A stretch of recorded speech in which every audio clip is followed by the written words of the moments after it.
Welcome to the Mindset Unleashed Today podcast. My name is Tommy Gucciardo, and I'm excited to share my insights and experiences with you to help you shift your mindset and improve your life. Now, what we're going to be doing is we're going to be exploring different areas of life, discussing how to make positive changes. Now, I'll be doing this by interviewing guests who can provide additional perspectives and their experiences. I believe that by making a mindset shift, we can all unleash our full potential and create the lives we want to live. I hope you'll join me on this journey. All right, welcome back to the Mindset Unleashed podcast. I'm Tommy Gucciardo. I'm your host. And today we have a phenomenal guest with us today, Lady Luck, who is a platinum rapper. Just came out with a new song, Praise. Yeah. And she's not just a rapper, not in the entertainment industry, but she's an entrepreneur. She has Lady Luck Crowns, right? Lucky Crowns. Lucky Crowns, I'm sorry. Yeah. She also has a juice line. Yeah, Lucky Punch. And we working that to be a powder line. And we also have Sunday Wear, which is our sunglass line. We also have we're coming up with a clothing line because we need merch for Praise. Okay. We're working on an independent film, Dog Nappers. It's gonna be a comedy with my family. We all shooting that independently. I just stay busy. Right. And cut on that camera, baby. Don't get too much footage. I ain't got too much space left in my own. My baby trying to film us too. I'm like, girl, we need to save some film. There you go. Some room. I'm getting old school. I said film. I also saw you have something, a ministry line where you do a prayer service, and that's dedicated to your mom. Yeah. So we got free ministry. It's a prayer line my mom started like 10 years ago. And then my mom transitioned back in May. So I didn't want it. I knew this it's something that she loves, she believed in. And there's so many members who still show up and still believe and stuff. Not saying that I just, that's a whole nother show. But so I continue her legacy. Right. And it's really some great people on there. It's every Saturday, 10 a.m. Eastern Standard Time. We have some phenomenal people praying, phenomenal things happening in people's lives, and people say it's doing things for them. Well, that's the most important thing. You're helping people give back to people, right? Yeah. That's what I like to do. I like to help people. Right. So now you started at a very young age in this industry? Yeah. My family is shout out to Aunt Sylvia, Sugar Hill Gang. So oh, nice. Yeah, but funny thing is like they ain't influenced me to rap. Like it was my mom was working with them. But when you grow up with something, you see it differently from the inside and everybody from the outside. So I ain't want to rap like like the Sugar Hill Gang, hip hop. You know what I mean? Like I love them, but I ain't want to do that. So when I heard Audio 2, Milkish, Chillin', Gizmo, Ellen, like when I heard that is what that got you going? Yeah. That's when I remember writing. I remember one night my mom was out. She was still young, she was young. And I heard that on the radio. So when she came home, like that morning, the show was coming up, I told her I wanted to rap. And I had a manila folder and it had cat, rat, bat, and all that other stuff. And she wrote my first rap. Oh, nice. Yeah. She got paid for it well. She got that publishing until she left, But she opened up the door for me to continue to write. That's great. That's beautiful. Thanks, man. So your mother's part of your whole story. Yeah, I'm me and her at the hip. Yeah. All right, good. So now how did you transition? So you're in the industry, now you're into, being an entrepreneur. What made you change into, going into a different area? Unsuccess in rap. Shit. I mean, what you want me to say? I ain't Nicki Minaj. It's no secret. But just refusing to give up and not trying to reinvent the wheel, but trying to find other ways to use the wheel. Right. So when you look at hip hop, especially, nobody's a billionaire off of music. People are billionaires off of being entrepreneurs, other ventures, So Diddy made a lot of money off music, but his money comes from outside ventures. All the different areas. The alcohol, the clothes. Right. Same thing with Jay. Same thing with Rihanna. Rihanna is her records. She's the number one, but that bag came from the makeup. So it's learning how to leverage your popularity. Right. What you do and how to get it out there. Exactly. So and I have a very attractive fiance who's younger, and she likes things. Right. So you find the things that she likes and you go after that? I have to afford these things. Oh. You know, I don't she's not with me because of the things. Right. But she with me, so right. she should have these things. Right. If you're together, that's what part of it. Hello. Right. Hello. That's great. So what is out of all your ventures, what is the one that you like the most? Do you have one that you know that's your baby, or you just like trying to make them all grow? I love all my children the same. We right now we're treating the juice company as a stepchild until we get the formula correct. Okay. Lucky Crowns, I love that. It's like a niche company because the crowns are handcrafted. Okay. So we just came up with a new luxury line inspired by all of the top brands, exclusive brands, high-end brands. Mm-hmm. And we did 2 campaigns with Slick Rick. One was with Supra. I hope I said it right. Clothing line. Hey man, and then and Puma, and then he did one with Puma, and so he wore the crowns in those campaigns. You know, he wears them to the Grammys and things of that nature. Oh, that's cool. Yeah, so we have a lot of celebrities wearing them, and that's my baby. But I edit videos. I do everything. So you're everything. You do everything. Yeah, I record in the crib. Like I'm all over the place. So what made you come back to music? Is that your first love? Nah, it was. Everybody took the fun out of it. Actually, being transparent, I didn't want to do music anymore. Then especially after my mom transitioned, because I lost my song.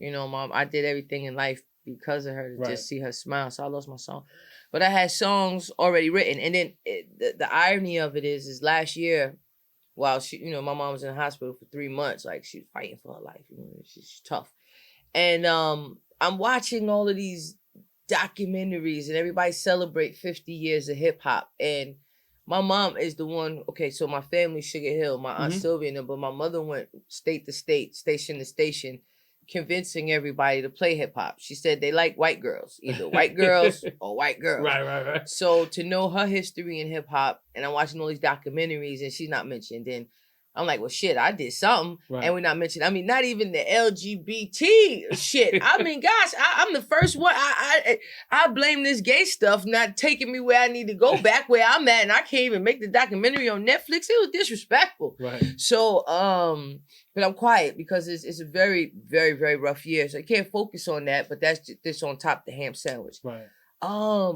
MTV called out of nowhere and they said, hey, we're doing the 50th hip hop anniversary for Jersey. I'm there. Whose bag I'm carrying? You know? So they want me to perform, and they wanted some music. So you needed to do something. So, and I already was working on a gospel album prior to this. I don't want to call it gospel, or just higher frequency, just something that we all need to hear, make it dope. Cause like inspirational music be like kind of corny, you know what I mean? So like, yeah, but you put a little flavor into it. A lot of flavor, man. A lot of poured the whole goddamn thing. So so that's where we at. And I sent them a couple different records. And they chose that one. And then I have an amazing team who wants to take advantage of it. But yeah, so that's why I gotta carry the legacy, man. And I gotta make sure that my mom's memory doesn't go anywhere. I was on the phone yesterday I was on the phone with a young lady, we're the same age. Her son is Lil Snoop. He was signed to Meek Mill, had great potential. I mean, the kid was phenomenal. And then his life was taken from him. And through that tragedy, she's just working so hard, she won't give up. But she says, through our conversation yesterday, one of the things that resonated with me, she was like, I'm his only voice. So if I'm not out there fighting for him, nobody is. Right. And that's how I feel about my mom. So I got to make y'all care about me so that y'all care about her. You know what I mean? And make sure that she was just on A&E, like not last year, but the year before last. My mom, like I'm on the airplane. I just went to Greece, and while we on the flight, you could watch it. My mom is on Secret Origins of Hip Hop. That's on A&E. She's on the Grandmaster Flash Oh, that's episode. cool. Yeah, so my mom is, So shout mom's out Donna important Lee. to the industry and important to you as well. Yeah, You know? yeah. Long live Donna Lee. Yeah, it's like tough because I'm going some stuff with my dad right now, and it's like really, it's like to watch somebody that's so important to you struggle. It's really, really hard. You know? Traumatizing. Yeah, it's like really, it's a tough situation. I know what you went through, what you're going through, and I don't, I don't want to be in that situation. Like, I don't want nobody to be here. I joined the club that nobody ever wants to join. Right. But I mean, man, I've met a lot of people who we live in such a superficial world that you wouldn't realize how many people are grieving and hiding it, right? Or how many people are grieving and going through depression, but because everybody don't want to hear that shit, right? They don't speak about it, and then it's hard finding a therapist. Everybody just going through school trying to find a check, so it's hard to get your emotions out and talk. It's hard to be a human being lately. Yeah, I know. So everybody's so superficial. Everybody's so like, man. Let's go somewhere else. You just got to be you, though. You got to be you. That's all I could be. And that shows other people. And then if you're doing that, if you're out there, talking about your stuff and talking about your family and your life, you encourage other people to do that. Yeah. I mean, it's society's tough now. Oh, tell me about this accent of yours, because this is thick. Are you Italian? A little bit. A little bit. No, I hear it, man. I'm over here. I'm like, damn, see, I don't want to be racist because I've been hanging out with Amber. Amber be saying weird shit. Like, she get in my car, we got a lot of noodles. She's like, you got this because I'm Asian? I don't know what the fuck to think anymore, but you making me want some chicken parmesan right now. Like, I really That's feel funny. Like, I just made chicken parm last night. See, I smell it. I'm telling you, I lost a little bit of weight, but I'm a fat girl at heart. Right. I'm talking about. I'll cook something for you. Oh man, let me tell my wife she gotta come there too to help me. Baby. I'll hook her up too. We'll be all right. He know the weight of my heart, baby. Oh, that's funny. That's funny. So, what do you think? Like, what would you like if somebody came into the industry now? What would you tell them? Like some young you. What would you tell the young you right now? Run. Come on, you're doing so many good things right now. Why would you run? Young me, man. Cause young me needed me. Right. It's rough because being 17 years old, signed to the biggest record label in the world at the peak of their career. Right. When you don't have the right guidance, see, I knew about music. I knew how to rap. I knew how to woo you. I didn't know about music business. So, like I was telling my girl, for instance, I had a driver one day, we riding through Harlem. He said, these buildings are $1. Now, you can't get a brownstone in Harlem for less than 1.5 million. But at the time, I don't even have the proper adults in my life to tell me how to maneuver through that. What to do with that kind of right? With the money, right? Like I got money, I'm gonna go spend it on bullshit. Right. I didn't have nobody at that time. So I mean, me just as a kid, like I literally was. I don't want to say brain dead, but I wasn't. I grew up sheltered because my mom promoted Sugar Hill Gang and she knew what the world was. Now I'm in the crib like this. I'm laid off the porch.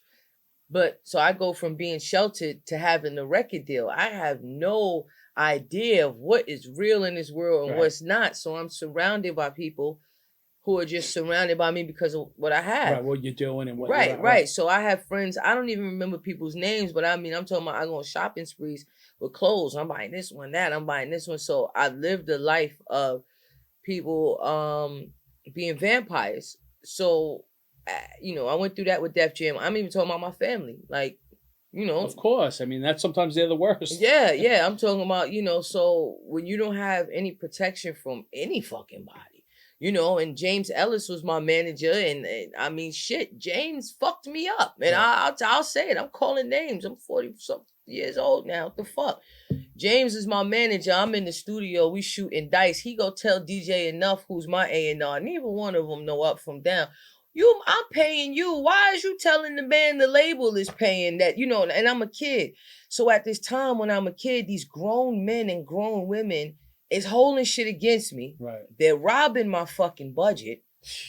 You know what I mean? I have car services and studio sessions. I still got the paperwork. I'm looking at it like that wasn't me. So I didn't have the right people around me. And then I switched to another management group. Renee McLean, Lizette Bizarrio. Shout out to them. I just seen them on Instagram. And they promising me, look, we're going to do this for you. We're going to do that for you. And I'm like, yay. And then Cameron comes. Mm-hmm. And this is when Cameron signs the Rockefeller. So now here I am again, everybody made me promises my whole career. Like even Kevin Lyles, everybody kept making promises, but then they didn't come through with it. Then I found another company. And they're like, look, you know what? We're going to focus on you. And I was like, all right. And then when that didn't work out, I lost my mind. I became a criminal. At least I thought I did. Oh, man. Because what happened was I did gangster rap. So after a while, you hate everybody in the music industry. Right. You think everybody is fake. I'm from Bergen County, so I started hanging out in Newark, and everybody's so real. They got guns and pistols, and they showing me pounds. I said, hey, this is what I've been rapping about. Right. I'm home. And then, then I went to jail, and then I realized, I was like, wait a minute. This ain't working. Yeah, maybe the gangster life is not for you. I kept a foot in, foot out, then realized, Jesus Christ, this is not it. So I'm way too old for any of that shit. But I came full circle. Oh yeah, I had a rap battle in between there, and then TV show on Bravo with my family in between there. But the music industry is like, with me, it's been like I said, a carrot in front of the horse. Right. And they keep me going. So it's like I wouldn't stop, and I'll go cry somewhere. I lost my mom. I'm ready to give up. And then, oh no, but we're gonna do this on MTV. Okay, fine. Yeah, that's your mom helping you right there. Yeah, but it just keeps happening. It's like purgatory. You're Italian. Yeah. We know about purgatory. Just sitting there waiting for shit to happen. Shit. Yeah, but you know what? Did he even ask me any of this? But you know what? All that stuff you did, it's making you who you are today, right? Like, who the fuck is that? No, I'm just kidding. No, but you're able to have a business, you're able to have a life now, and now how to go forward, right? You know Definitely how to put good people around you. Well, I'm just learning that in the last 30 days, yeah. It's rough because some people, you love them so much because you have this history with them, but it's really not history. You guys just shared something in common at that certain time in your life. And if you're growing the way that you're supposed to outgrow people. Right. Now, if you guys share common goals in life or you share common love, fine. And you guys are continuously growing. Like if I have a friend who's a doctor or a nurse, or, we continue. But I have friends who were criminals and I was a criminal. And I say, hey, man, I got to go. And they still living that life. And when you continue to be friends with them, you try to look past that aspect. It always come back and It's bite hard, you. Though. It's hard to. Yeah, who you telling? Right. But no, listen, I've been there before. I know how that lifestyle goes. Yeah, but I've had things come back to bite me. So it's like, you got to surround yourself with people who are doing what you want to do. Like-minded people. Exactly. You need like-minded people around you that are going to build you up for the right reasons. Exactly. And help you grow and not hold you back. I am tired of broke friends. Let me tell you something. I don't want it no more, because when I didn't have, I'm not going to say I'm a multi-millionaire right now, not yet. You get there. Right, the check ain't clear yet, but when I didn't have no money, I hung around people who matched it, and we had a great time. Right. Then I got me a couple dollars, then I became the enemy. Right. No, I'm talking about, and I've never seen it, so like you talking about, the friends, for instance. I have people who, I thought we live and die together because we got it out the mud together. Right. So now I get a couple dollars. So now people will call and say, I need $1,000. I just lost, out of the blue? I just lost my mother, and we don't even have that. And I'm like, I ain't got that. I could. Because we don't have that rapport. Right. Me and you throwing each other money back and forth. Different story. Right. But you've never, how the fuck you even know to call me? But then I'll be like, I gotta stop taking these pictures. So now I gotta get some cheap wigs again. But I've had cousins who cut me off. Like one cousin, he asked me to co-sign for a car. I said, fine. They said his credit is bad. I said, all right, well, they said we gotta put in your name. I said, well, use my company. They said, no, we need your name. I said, cousin, I'm not putting a car on my name for you. Right. That is it. I'm blocked. Right. And I have so many of those. So life, you just realize that you say that's my mom. okay. That's all right. You know right, why? you say Because my you get mom. people out of your life. Yeah, but that shit, you can't. I mean, I'm a human being. No, I know, but sometimes you don't need those people in your life because they bring you down. They don't help you grow as a person. I'm still a human being. You know, I could. I get you. You know what I mean? Yeah. Like it does hurt. It does hurt. Of course, it's gonna hurt. But like you said, you keep going, you maneuvering, then you meet great people, and you replace those people who weren't supposed to be there with people who could be and people who should be. Right. That's the only way you grow, you know? See, this is like a therapy session. I'm having a great time. And I'm not even charging you. This one's free. So you got your juice line coming out. You're working on that, right? You're looking for the secret ingredient? No, I'm not. The juice, we have it to the back right now. I'm not gonna lie. We have I'm working on this frequency music for everybody. Like I enjoy making happy, sad music that feels good, but you're listening to it, you're like, wait a minute, the message, I should cry. So I have a few of those. We're working on that. Like I said, independent film. I want to do stand up when I get back to Atlanta. I can see you doing stand up. Say I did it a few times, man. I did it a few times. So like, fuck it, why not, man? You got the personality for it. You better stop flirting with me. You ready to feed me? Now you telling me I'm funny? Oh, baby! But I don't know. Your wife might get mad at me. Oh no. See, she says you're very handsome. Oh, all right. But no, I want to do that. I cook mushrooms. I have an addiction to mushrooms. So we got a podcast we're working on when I get back. We're just doing everything. So how do you fit all this stuff in your daily, you know?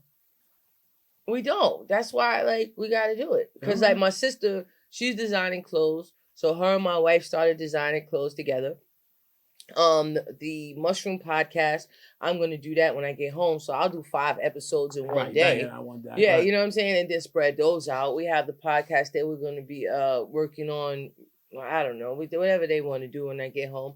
I edit the videos, I record because I have the studio there in my room. And I procrastinate too, and that's how you get things done as well, because I don't get it done until it has to get done. Crunch time. I don't pack until the day I have to leave. You get what I'm saying? I'm leaving tonight, and I didn't even pack yet. You see what I'm saying? Like that's who I am. So crunch time, lucky, I shoot the 3-pointer. So all right, there you go. So at least you know what your strengths are, right?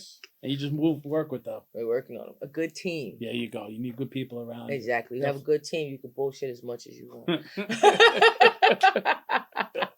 No, I'm just kidding. Yeah. I mean, he understands my I get him. All right. Thank you for coming down today. You gave a lot of good information. Thank you, man. You really have a good story. I've been kicked out of better places. I would never kick you out of anywhere. Thank you, man. Appreciate you, man. Why don't you tell everybody where they can find you and about your song and anything? All right. Well, you can find my song Praise. Trust me, it's a good song. It's like good for the morning. You know what I mean? It gives you some inspiration in the morning. That's everywhere music is streamed. It's all over YouTube and things of that nature. At I Am Lady Luck across the board, from Instagram to Mahente. Oh no, TikTok. I Am She God. That's right. And it's Lady Luck on YouTube. But find me, just type in rapper Lady Luck, and we everywhere. All right. And I love y'all. Peace. Long live Dolly. All right. Thank you for coming down, and we'll see you next week.